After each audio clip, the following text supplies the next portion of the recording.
মৃত্যুর পরে মানুষ দুই ভাগে ভাগতে হবে, এক ভাগ হবে জান্নাতি, আর এক ভাগ হবে জাহান্নামী। জান্নাতীরা জান্নাতে থাকবে কতদিন? বলে আল্লাহ আছে যতদিন জান্নাতীরা জান্নাতে থাকবে ততদিন। সুবহানাল্লাহ। এখন প্রশ্ন, আল্লাহ আছে কতদিন? তো আল্লাহ তাআলা কোরআনুল কারীমে সূরা রহমানের মধ্যে বলেন, আল্লাহ বলেন কুল্লু মান আলাইহা ফান ওয়া ইয়াবকা ওয়াজহু রাব্বিকা যুল জালালি ওয়াল ইকরাম। দুনিয়ার সব ধ্বংস হয়ে যাবে, শেষ হয়ে যাবে, একমাত্র আমি আল্লাহই থাকবো। সুবহানাল্লাহ। আমি আল্লাহই থাকবো, সব শেষ হয়ে যাবে। জান্নাতীরা আল্লাহর কাছে ফরিয়াদ করবে, আচ্ছা আমাদের কি আর মৃত্যু হবে না? আফামা নাহনু বিমাইয়িতিন ইল্লা মাউতাতানাল উলা। আমরা যে দুনিয়াতে মৃত্যুবরণ করছি, জান্নাতে কি আমাদের আর মৃত্যু হবে না? আল্লাহ বলে না, লা ইয়াযুকুনা ফিহাল মাউত, তোমাদের আর মৃত্যু হবে না। সুবহানাল্লাহ বলেন, আর মৃত্যু হবে না, তোমরা জান্নাতে থাকবা, যতদিন ইচ্ছা ততদিন থাকবা, যা ইচ্ছা তাই খাইবা, আর তোমাদের বাধা দেওয়া হবে না।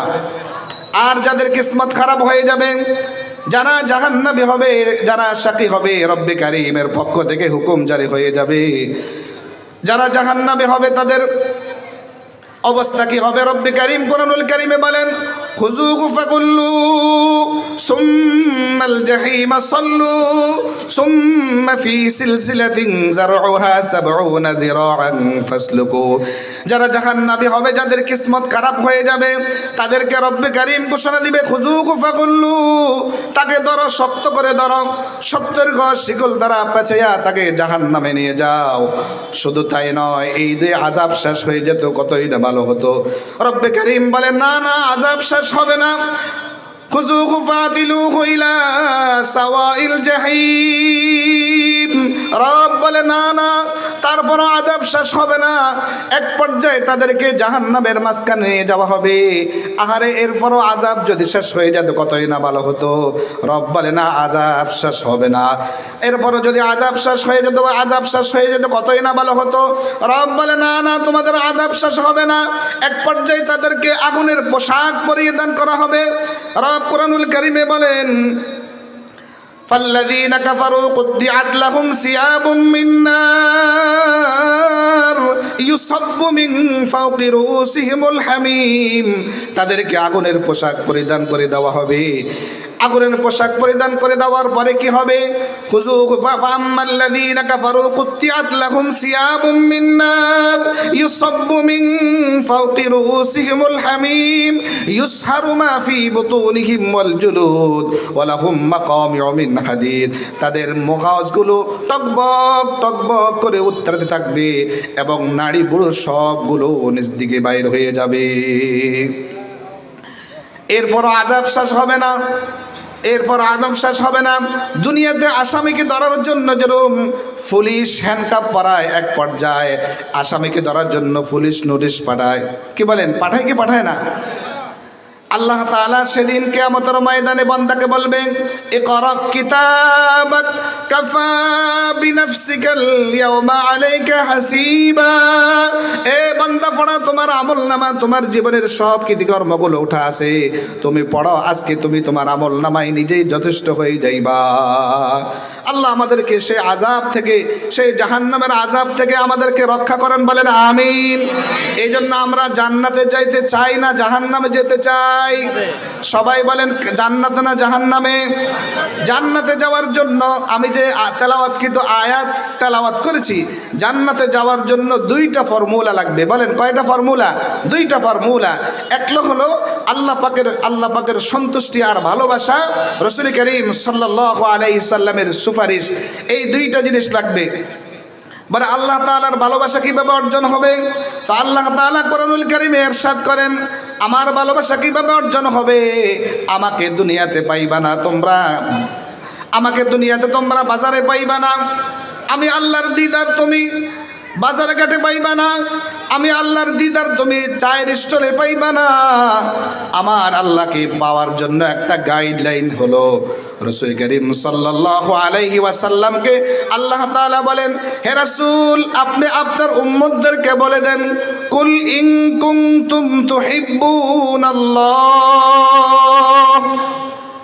হে রাসূল আপনি বলে দিন। রাসূল করিম সাল্লাল্লাহু আলাইহি ওয়াসাল্লাম যেন আল্লাহকে বলেন, আল্লাহ আমরা কি বলবো? তো আল্লাহ বলেন, যদি আমি আল্লাহকে আপনার উম্মতরা ভালোবাসতে চায়, এজন্য সবাই আওয়াজ করে বলেন আমরা কাকে ভালোবাসতে চাই? সবাই বলেন কার? আমরা সবাই আল্লাহর ভালোবাসা অর্জন করতে চাই। তো আল্লাহ তাআলা বলেন, হাবিব আপনি বলে দেন তারা যদি আমি আল্লাহর মোহাব্বত অর্জন করতে চায়, ফাত্তাবিউনি, তারা যেন আপনার নবীর অনুসরণ করে। আপনার নবীর অনুসরণের মাধ্যমে আমি আল্লাহর ভালোবাসা অর্জন হয়ে যাবে। সুবহান, আমি আল্লাহর ভালোবাসা অর্জন হয়ে যাবে। যদি আমি আল্লাহর ভালোবাসা অর্জন হয়, আমি আল্লাহ তাদেরকে 2টা পুরস্কার দিব। বলেন কয়টা পুরস্কার? সবাই বলেন কয়টা? আল্লাহ বলেন ফাত্তাবিউনি ইউহিব্বুকুমুল্লাহ। 1 নম্বর হলো আমি আল্লাহ তাদেরকে ভালোবাসবো। 2 নম্বর হলো ওয়াগফির লাকুম যুনুবাকুম ওয়াল্লাহু গফুরুর রহিম। 3 নম্বর পুরস্কার হলো আমি আল্লাহ তোমাদেরকে ক্ষমা করে দিব। সুবহানাল্লাহ, আমি আল্লাহ তোমাদেরকে মাফ করে দিব। এই জন্য রাসূল করিম সাল্লাল্লাহু আলাইহি ওয়াসাল্লামের সুপারিশ পাওয়ার জন্য রাসূল করিম সাল্লাল্লাহু আলাইহি ওয়াসাল্লামকে 3টা সেক্টর থেকে হাদিসে আসছে। রাসূল করিম সাল্লাল্লাহু আলাইহি ওয়াসাল্লাম বলেন 3টা সেক্টর থেকে নবী করিম সাল্লাল্লাহু আলাইহি ওয়াসাল্লামকে বেশি ভালোবাসতে হবে। সুবহানাল্লাহ বলেন।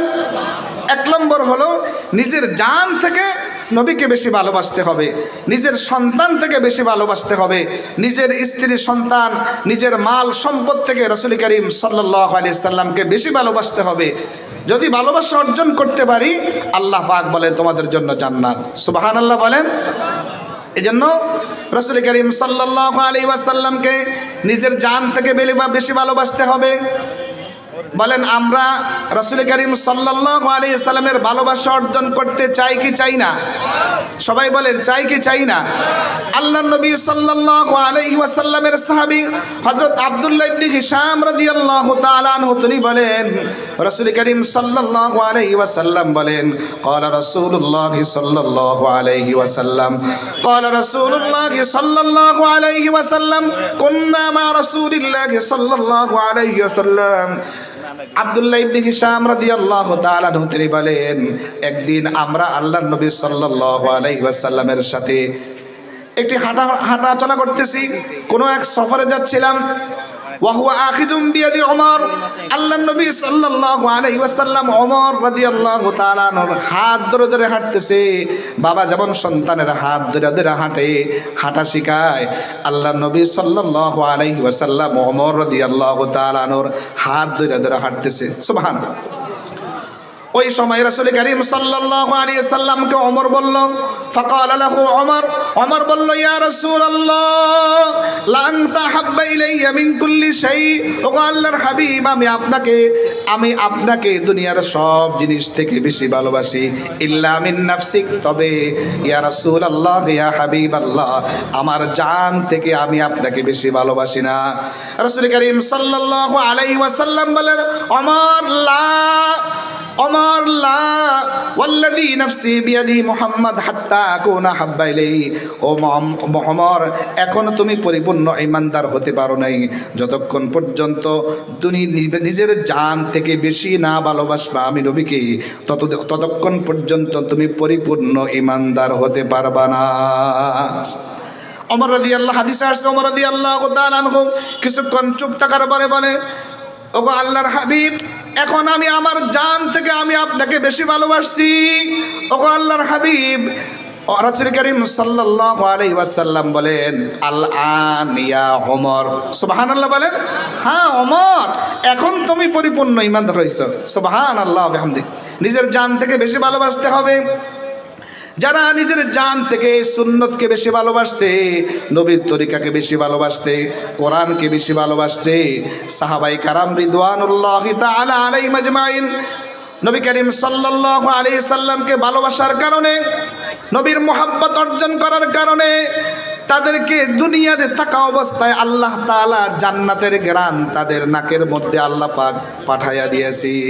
সুবহানাল্লাহ। দুনিয়া থাকা অবস্থায় আল্লাহ পাক তাদেরকে জান্নাতের ঘ্রাণ তাদের জন্য পাঠাই দিয়েছে। উহুদ যুদ্ধ শেষ হওয়ার পরে রাসূল করিম সাল্লাল্লাহু আলাইহি ওয়াসাল্লাম হযরত যায়েদ ইবনে সাবিত রাদিয়াল্লাহু তাআলা আনহুকে বলল, যায়েদ, তুমি উহুদ প্রান্তে আমার সাদ ইবনে রবিআর অবস্থা তুমি দেখে আসো, সে কি অবস্থায় আছে। আল্লাহ নবী সাল্লাল্লাহু আলাইহি ওয়াসাল্লামের বিখ্যাত সিরাতের কিতাব আর রাহিকুল মাখতুমের 280 নম্বর পৃষ্ঠায় একটা চমৎকার হাদিস নিয়ে আসছেন। বাসানিন নবী সাল্লাল্লাহু আলাইহি ওয়াসাল্লাম ইয়াউমা উহুদিন লিতালাবি সাদ ইবনে রবিআ। হযরত যায়েদ ইবনে সাবিত রাদিয়াল্লাহু তাআলা আনহু তিনি বলেন, আমাকে আল্লাহর নবী সাল্লাল্লাহু আলাইহি ওয়াসাল্লাম উহুদ যুদ্ধ শেষ হওয়ার পরে, যায়েদ ইবনে সাবিত রাদিয়াল্লাহু তাআলা আনহু তিনি বলেন, উহুদ যুদ্ধ শেষ হওয়ার পরে আমাকে আল্লাহর নবী সাল্লাল্লাহু আলাইহি ওয়াসাল্লাম সাদ ইবনে রবিআর অবস্থা দেখার জন্য আমাকে পাঠাইছে। আমি অনেক দূর খোঁজাখুঁজি করার পরে এক পর্যায়ে সাদ ইবনে রবিআকে আমি পাইলাম। وجعلت أطوف بين القتلى وهو في آخر رمق। আমি এক পর্যায়ে খোঁজাখুঁজি করার পরে হযরত সাদ ইবনে রবিআকে উহুদের এক প্রান্তে وهو في آخر رمق 70টা তীর তরবারের আঘাত খাইয়া হযরত সাদ ইবনে রবিআ আক্রান্ত হইয়া মৃত্যুর সাথে জাকানদারি খেলতেছে। এমন অবস্থায় হযরত সাদ ইবনে রবিআকে হযরত যায়েদ ইবনে সাবিত রাদিয়াল্লাহু তাআলা আনহু বলল, ও সাদ, আমাকে আল্লাহর নবী পাঠাইছে তোমার অবস্থা দেখার জন্য। অকুল্লাহু ইয়াকুলু লাহু কুল্লাহু রাসূলুল্লাহ সাল্লাল্লাহু আলাইহি ওয়াসাল্লাম কাইফা তাজিদুক, তোমার কি অবস্থা দেখার জন্য আমাকে পাঠাইছে, আর আমাকে তোমাকে সালাম পাঠাইছে। আখারে দুনিয়ার প্রান্ত প্রান্ত হতে আল্লাহর নবীকে সবাই সালাম জানায়, আর আল্লাহর নবী সাল্লাল্লাহু আলাইহি ওয়াসাল্লাম সাদ ইবনে রবিআকে সালাম পাঠাইছে। সুবহানাল্লাহ বলেন। আল্লাহর নবী সাল্লাল্লাহু আলাইহি ওয়াসাল্লাম সাদ ইবনে রবিআকে সালাম পাঠাইছে। ও যায়েদ, যখন আমার সাদের সাথে দেখা হয়ে যাবে, আমি নবীর পক্ষ থেকে আমার সাদকে সালাম দিবা। দুনিয়ার প্রান্ত প্রান্ত হতে মানুষ পাগল পারা হয়ে যায়, আল্লাহর নবীকে সবাই সালাম জানায়, আসসালাতু ওয়াসসালামু আলাইকা ইয়া রাসূলুল্লাহ, সবাই সালাম জানায়। আল্লাহর নবীর প্রেমে আসক্ত হইয়া সবাই সালাম জানায়। এই জন্য এক আশিক প্রেমিক আল্লাহর নবীর আশিকে এশকে পাগল পারা হইয়া, আল্লাহর নবীর এশকে এমন পাগল পারা হইয়া এত সুন্দর চমৎকার কথা বলছেন, আই হাবিবে কিবিরিয়া তুম ফর সালাম, আই হামারে দিল রুবা তুম ফর সালাম, হাদিয়ে রাহে হুদা তুম ফর সালাম, দিল সদা कहता रहा तुम फर सलाम, ऐ इमामुल अंबिया तुम फर सलाम, ऐ इमामुल अंबिया तुम फर सलाम। मस्जिद अक़सा में जुमला अंबिया, मस्जिद अक़सा में जुमला अंबिया, दिल सदा कहता रहा तुम फर सलाम, दिल सदा कहता रहा तुम फर सलाम। सुबहानाल्लाह। দুনিয়ার প্রান্ত প্রান্ত হতে আল্লাহর নবীকে সবাই সালাম জানায়, আর আল্লাহর নবী সাল্লাল্লাহু আলাইহি ওয়াসাল্লাম হযরত সাদ ইবনে রবিআকে আল্লাহর নবী সালাম পাঠাইছে। যায়েদ ইবনে সাবিত রাদিয়াল্লাহু তাআলা আনহু যখন সালাম পাঠাইলো, হযরত সাদ ইবনে রবিআ নিজে সালামের উত্তর লওয়ার পরে বলে, ওয়া আলাইকাস সালাম, আল্লাহর নবীকে আমারও সালাম জানাইও। অমনিতে হযরত যায়েদ ইবনে সাবিত রাদিয়াল্লাহু তাআলা আনহু তিনি বললেন, ওয়াকুল লাহু ইয়া রাসূলুল্লাহ কাইফা তাজিদুক, আল্লাহর নবী সাল্লাল্লাহু আলাইহি ওয়াসাল্লাম আমাকে বলছে তোমার কি অবস্থা দেখানোর জন্য, এখন তোমার কেমন লাগতেছে। 70টা তীর তরবারের আঘাত খাইয়া আক্রান্ত হইয়া মৃত্যুর জাকানদারি, মৃত্যুর সাথে যেন খেলতেছে, রব্বে কারীমের দরবারে যাচ্ছে। এমন মুহূর্তে আল্লাহর নবীর আশিকে আসক্ত হইয়া, নবীর সুন্নতের উপর আসক্ত হইয়া, নবীর প্রেমে পাগল পরা হওয়ার কারণে তোমার এখন কেমন লাগতেছে? হযরত সাদ ইবনে রবিয়া বলে, আজিদুরি হাল জান্নাহ। আল্লাহু আকবার বলেন। ও সাইদ, আল্লাহর নবীকে জানাইও আমি এই অবস্থায় আল্লাহর জান্নাতের ঘ্রাণ পাইতেছি, আল্লাহর জান্নাতের ঘ্রাণ পাইতেছি। এই জন্য প্রিয় ভাইরা, আল্লাহর নবীর প্রেম আর আসক্ত, প্রেম ভালোবাসা নিয়ে যদি দুনিয়াতে যাইতে পারি, রব বলে লা খাউফুন আলাইহিম ওয়ালা হুম ইয়াহজানুন, না না তোমাদের কোনো ভয় নাই, তোমাদের কোনো পেরেশানি নাই। সুবহানাল্লাহ। যদি আশিক, প্রকৃতপক্ষে আশিক হতে পারি, আশিক রাসূল, নামদারি আশিক রাসূল না, বাস্তবেই যদি রাসূলের প্রেম আর ভালোবাসা, সুন্নতকে নিজের ব্যক্তিগত জীবন, নিজের পারিবারিক জীবন, নিজের আন্তর্জাতিক জীবন, প্রত্যেকটা পর্যায়ে যদি রাসূল করিম সাল্লাল্লাহু আলাইহি সাল্লামের সুন্নত আঁকড়েই ধরতে পারি, তবে রাসূল আমাদের জন্য কিয়ামতের ময়দানে সুপারিশ করবে। কোনো সন্দেহ আছে?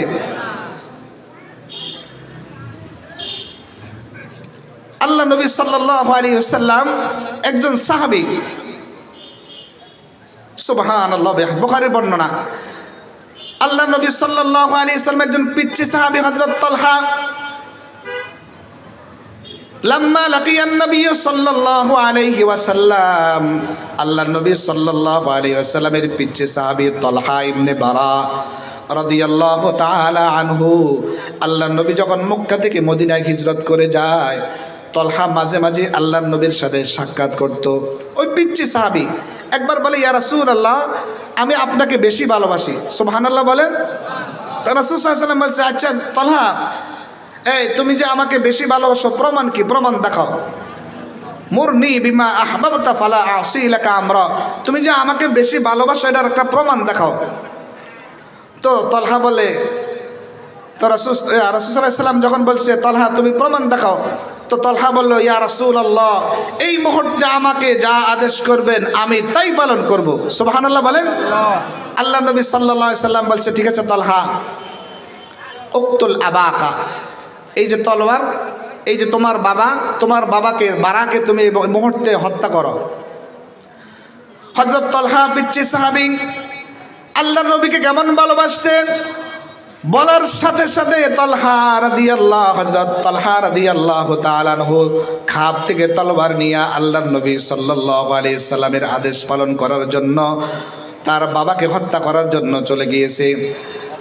আল্লাহর নবী সাল্লাল্লাহু আলাইহি সাল্লাম বলছেন, তালহা রে, তোমার বাবাকে হত্যা করা লাগবে না, আমি নবী বুঝছি তোমার আমার ভালোবাসা তোমার অন্তরে অনেক বেশি আছে। আমি নবী পরীক্ষা করার জন্য তোমাকে টেস্ট করলাম, তুমি পরীক্ষায় পাস করলো। সুবহানাল্লাহ। তালহা রে, আমি নবী দুনিয়াতে আসছি বাবা সন্তানকে জোড়া লাগানোর জন্য, বাবা সন্তান থেকে বিচ্ছিন্ন করার জন্য আমি নবী দুনিয়াতে আসি নাই। ফামারিজা বাদা যালিকা, এই পিচ্চি সাহাবী তালহা কিছুদিন পর অসুস্থ হয়ে গেছে। আল্লাহর নবী সাল্লাল্লাহু আলাইহি সাল্লাম সাহাবায়ে কেরামদেরকে বলছে, আমার সাহাবারা, আমার তালহা কেন আসে না? ও তো মাঝে মাঝে আসতো, এখন আসে না কেন? আল্লাহর নবী সাল্লাল্লাহু আলাইহি ওয়াসাল্লামকে বলল, ইয়া রাসূলুল্লাহ, তালহা তো অসুস্থ, এই জন্য আসতে পারে না। ইয়া রাসূলুল্লাহ, তালহা তো অসুস্থ, আসতে পারে না। ফামারিজা বা'দা যালিকা হাত্তা ইয়াউদ, আল্লাহর নবী সাল্লাল্লাহু আলাইহি ওয়াসাল্লাম তালহাকে দেখার জন্য গিয়েছিল। আল্লাহর নবী সাল্লাল্লাহু আলাইহি সাল্লাম তালহাকে দেখলো, তালহা তো মৃত্যুর শয্যায়, এমন আক্রান্ত হইয়া মৃত্যুর শয্যায় অবস্থায় হযরত তালহা রাদিয়াল্লাহু তাআলা আনহু মৃত্যুর শয্যায় সজ্জিত। বারা রাদিয়াল্লাহু তাআলা আনহুকে বলল, বারা, তোমার সন্তান যদি দুনিয়ার থেকে চলে যায়, আমার এই পিচ্চি সাহাবী আশিক যদি দুনিয়ার থেকে চলে যায়, আমি নবীকে খবর দিবা, আমি নবী তালহার জানাজা পড়াবো, আমি নবী তালহার দাফন করব, সব আমি কিছু করব। রাসূল করিম সাল্লাল্লাহু আলাইহি সাল্লাম ঘর থেকে যাওয়ার পরে তালহা রাদিয়াল্লাহু তাআলা আনহু বললে, বাবা আল্লাহর নবীকে খবর দিবা না, আমি যদি দুনিয়ার থেকে চলে যাই খবরদার আল্লাহর নবীকে খবর দিবা না। কেন খবর দিবা না রে বাবা, কেন খবর দিব না? বলো ইয়া রাসূল, বাবা আল্লাহর নবী মদিনা থেকে আসবে, আমি তালহার জানাজা পড়ার জন্য মদিনা থেকে আসবে। প্রতিমধ্যে যদি কোনো শত্রুর আক্রান্ত হয়, শত্রুর কবলে পড়ে, আমি নবীর যেন কোনো কষ্ট না হয়। আমি তালহার জানাজা আসতে গিয়ে যদি আল্লাহর নবী আক্রান্ত হয়ে পড়ে, সুতরাং আমি যদি দুনিয়ার থেকে চলে যাই আল্লাহর নবীকে খবরদার আপনি খবর দিবেন না। কিছুদিন পর তালহা দুনিয়ার থেকে চলে গেল। আল্লাহর নবী সাল্লাল্লাহু আলাইহি ওয়াসাল্লাম শুনতে পারলো তালহা দুনিয়ার থেকে চলে গেছে। আল্লাহর নবী সাল্লাল্লাহু আলাইহি ওয়াসাল্লাম খবর শোনার পরে সাথে সাথে চলে আসছে।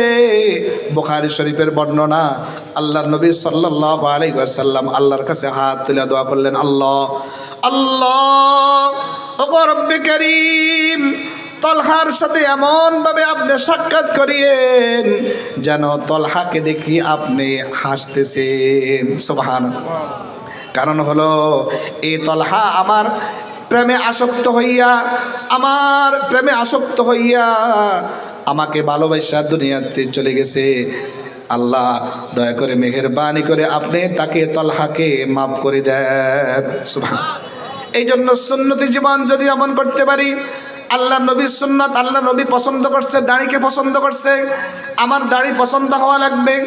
আল্লাহ নবী 5 ওয়াক্ত নামাজ পছন্দ করছে, আমার 5 ওয়াক্ত নামাজ পছন্দ হওয়া লাগবে। আল্লাহ নবী শরীয় পর্দা ফরজ করেছেন, আল্লাহ তাআলা শরীয় পর্দা এটা মানা আমার পছন্দ হওয়া লাগবে। আল্লাহ নবী স্ত্রীকে এভাবে শরীয়ত পর্দা অনুযায়ী চলার জন্য বলছে, আল্লাহ নবী পছন্দ করছে, এটা আমার পছন্দ হওয়া লাগবে। আল্লাহ নবী পছন্দ করছে সন্তানদেরকে আদব শেখানো, দিন শেখানো, পর্দা শেখানো, স্ত্রীকে হেজাব মেনটেন করে স্ত্রীকে পর্দার মধ্যে রাখানো আল্লাহ নবী পছন্দ করছে, এটা আমার পছন্দ হওয়া লাগবে। আল্লাহ নবীর পছন্দ যদি আমার পছন্দ হয় তবে আমি আল্লাহ রাসূলের প্রকৃতপক্ষে আশিক হতে পারবো। ঠিক কি না বলেন? যদি তবে আমরা প্রকৃতপক্ষে আশিক হতে পারবো। যদি আল্লাহ নবীর প্রকৃতপক্ষে আশিক হতে পারি, 5 ওয়াক্ত নামাজ জামাতের সাথে আদায় করতে পারি, স্ত্রীকে হেজাব মেনটেন করা, পর্দা পশিদার মধ্যে রাখা, এটা প্রত্যেকটা স্বামীর কর্তব্য আর দায়িত্ব। কি বলেন, ঠিক না ঠিক বলেন? দুঃখজনক হলো সত্য কথা, আজ আমার সন্তান, আমার উপযুক্ত মেয়ে, উপযুক্ত ছেলে কই যাচ্ছে, কি পোশাক পরিধান করে যাচ্ছে, আমি বাবা আমার উপযুক্ত মেয়ে সে কি ঢিলাঢালা পোশাক পরিধান করে, টাইট পাইট পোশাক পরিধান করে কোথায় যাচ্ছে, কিভাবে যাচ্ছে, কখন যাচ্ছে, কার সাথে কথা বলছে, আমি বাবা হিসাবে একবার জিজ্ঞেস করি না যে মামা তুমি কার সাথে কথা বলো, এই সময় তো তোমার কথা বলার সময় না। অথচ আমি 5 ওয়াক্ত নামাজি, আমি হজ গুজার, তাহাজ্জুদ গুজার, ওদিকে আমার বিবি বেপরদা। কি বলেন, আছে না নাই? আল্লাহর কসম, এই কোরআন সাক্ষী, আপনার হজ আর যাকাত, আপনার 5 ওয়াক্ত নামাজ আল্লাহর জাহান্নাম থেকে কখনো মুক্তি দিতে পারবে না। কি বলেন, ঠিক না ঠিক বলেন? এই জন্য চেষ্টা করবো তো ইনশাআল্লাহ, চেষ্টা করবো তো ইনশাআল্লাহ। আল্লাহ আমাদেরকে সকলকে বুঝার আমল করার তৌফিক দান করেন। আল্লাহ আমাদেরকে বুঝার আমল করার তৌফিক দান করেন। প্রিয় ভাইরা, এই জন্য আল্লাহ নবী সাল্লাল্লাহু আলাইহি ওয়াসাল্লাম মা বোনদের ব্যাপারে চমৎকার একটা হাদিস বলছেন। قال رسول الله صلى الله عليه وسلم قال رسول الله صلى الله عليه وسلم المرأة إذا صلت خمسها وصامت شهرها وأحصنت فرجها وأطاعت بعلها فلتدخل من أي أبواب الجنة شاءت। ও মা বোনরা, আমরা যারা শুনতেছি মাইকের আওয়াজ যতটুকু যাচ্ছে, পর্দারানে অবস্থানরত সম্মানিত মা বোনেরা, আমরা যারা মাইকের আওয়াজ শুনতেছি, আমাদের ব্যাপারে রাসূল করিম সাল্লাল্লাহু আলাইহি ওয়াসাল্লাম সহজভাবে জান্নাতে যাওয়ার জন্য একটা ফর্মুলা দিয়েছেন।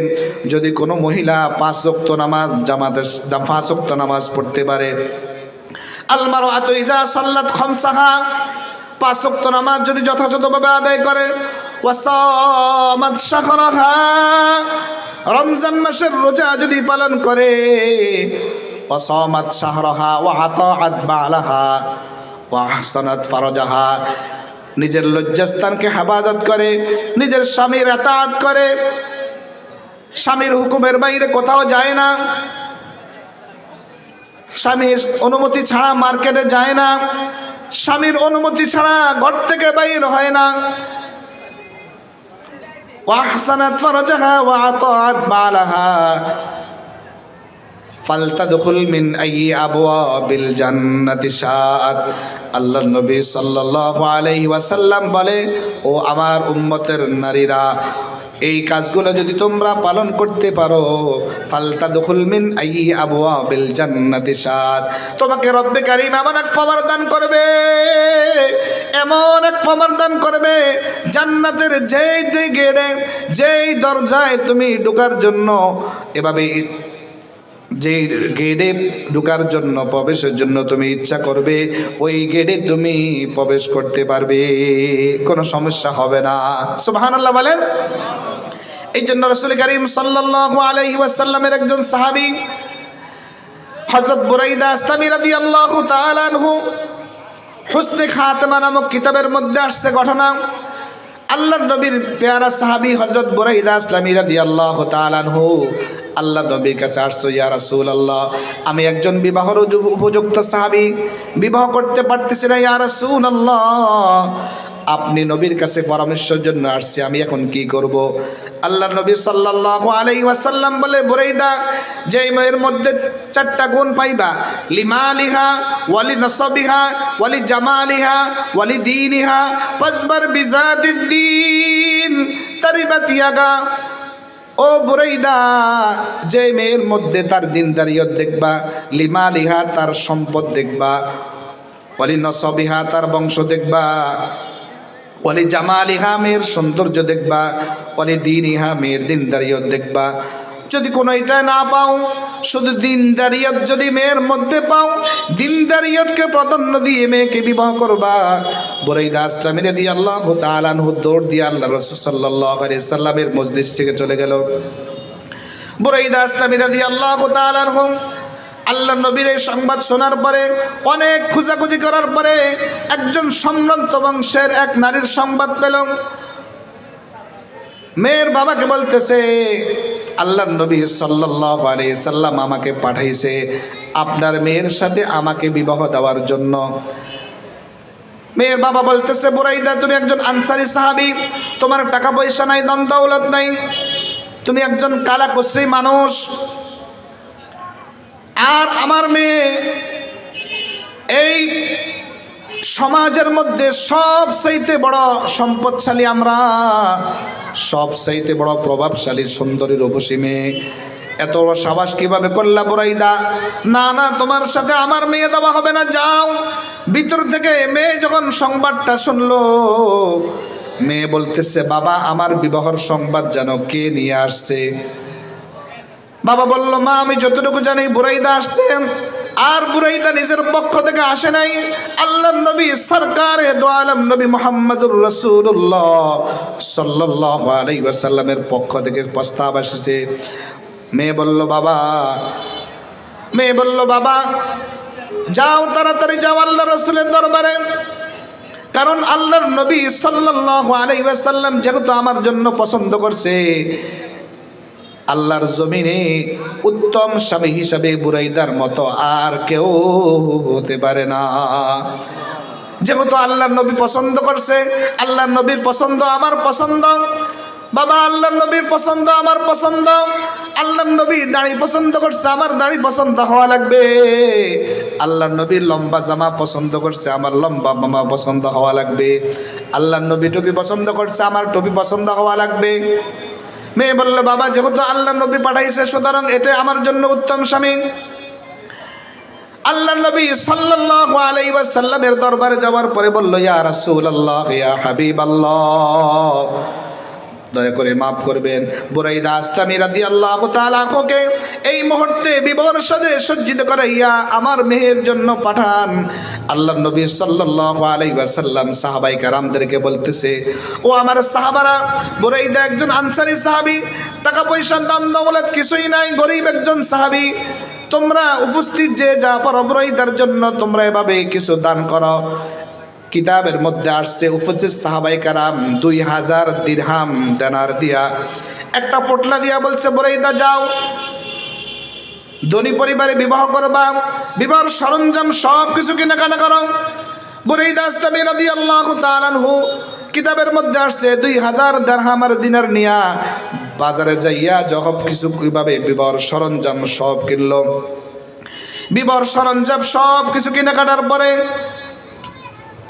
ওই মুহূর্তে বাজারের মধ্যে একজন এলান করতেছে, আল জিহাদ ফি সাবিলিল্লাহ, আল জিহাদ ফি সাবিলিল্লাহ।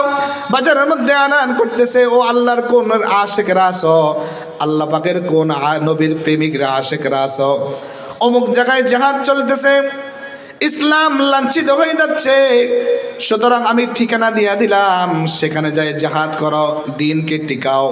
বুরাইদা আস্তামি রাদিয়াল্লাহু তাআলা আনহু বিবাহের সরঞ্জাম সব কিছু কেনাকাটার পরে বিবাহের সরঞ্জাম সব কিছু দিয়া বলতেছে, ভাই এই সরঞ্জাম সব কিছু নিয়ে আমাকে একটা তরবারি দাও, আমি বিবাহের সরঞ্জাম নিতে চাই না।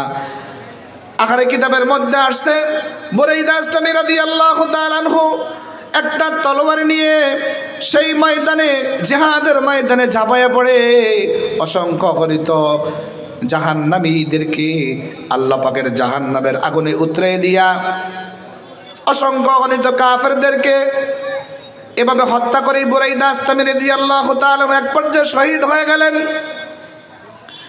যুদ্ধ শেষ হওয়ার পরে সাহাবাই কারাম সব শুহাদা সাহাবাই কারামদের লাশ আলাদা করতেছে। বুরাইদা আস্তামি রাদিয়াল্লাহু তাআলা আনহুর লাশ আলাদা করলো। আল্লাহর নবী সাল্লাল্লাহু আলাইহি ওয়াসাল্লামকে বলল, ইয়া রাসূলুল্লাহ, ইয়া হাবিবাল্লাহ, এই হলো বুরাইদা। বিবাহের সরঞ্জাম সব কিছুর পরিবর্তে দ্বীন টিকানোর জন্য জিহাদের ময়দানে ঝাঁপাইয়া পড়ল। আল্লাহর নবী সাল্লাল্লাহু আলাইহি সাল্লাম কাঁদতেছে, সাহাবায়ে কেরাম কাঁদতেছে। আল্লাহর নবী সাল্লাল্লাহু আলাইহি সাল্লাম যখন বুরাইদা আস্তামি রাদিয়াল্লাহু তাআলা আনহুকে এভাবে কবর রাখবে, ওই মুহূর্তে আল্লাহর রাসূল কাঁদতেছে। হঠাৎ করে আল্লাহর নবী সাল্লাল্লাহু আলাইহি ওয়াসাল্লাম আকাশের দিকে তাকায়া হাসতেছে, হঠাৎ করে হাসতেছে। সাহাবায়ে কেরাম বলল, ইয়া রাসূলুল্লাহ, ইয়া হাবিবাল্লাহ, এতক্ষণ কাঁদতেছেন, হঠাৎ করে হাসতেছেন, কারণ কি? আল্লাহর নবী সাল্লাল্লাহু আলাইহি ওয়াসাল্লাম বলেন, কিতাবের মধ্যে আসছে আল্লাহর নবী সাল্লাল্লাহু আলাইহি ওয়াসাল্লাম বলে, ও আমার সাহাবারা, আমি যা দেখি তোমরা তা দেখো না। আমি এতক্ষণ কানলাম, হঠাৎ করে হাসার কারণ হলো আমি যখন বুরাইদা আস্তামি রাদিয়াল্লাহু তাআলা আনহুকে কবর রাখতেছি, হঠাৎ করে আমি যখন উপরের দিকে তাকালাম, অসংখ্য গণিত হুর গেলমানরা বিবাহের সাথে সজ্জিত হইয়া আমাকে যেন বলতেছে, ইয়া রাসূলুল্লাহ, ইয়া হাবিবাল্লাহ, ইয়া রাসূলুল্লাহ, ইয়া হাবিবাল্লাহ, যত তাড়াতাড়ি বুরাইদা আস্তামি রাদিয়াল্লাহু তাআলা আনহুকে কবর দাফন করবেন, অত তাড়াতাড়ি আমাদের সাথে বুরাইদার সাথে আল্লাহ তাআলা বিবাহ পড়ায়া দিবে। হুর গেলমান জিতনা নেয়ামত হায় তু, সবসে বড়কর নেয়ামতে দিদারে তু। আল্লাহ তাআলা আমাদেরকে সকলকে বুঝার আমল করার তৌফিক দান করে, বলেন আমিন।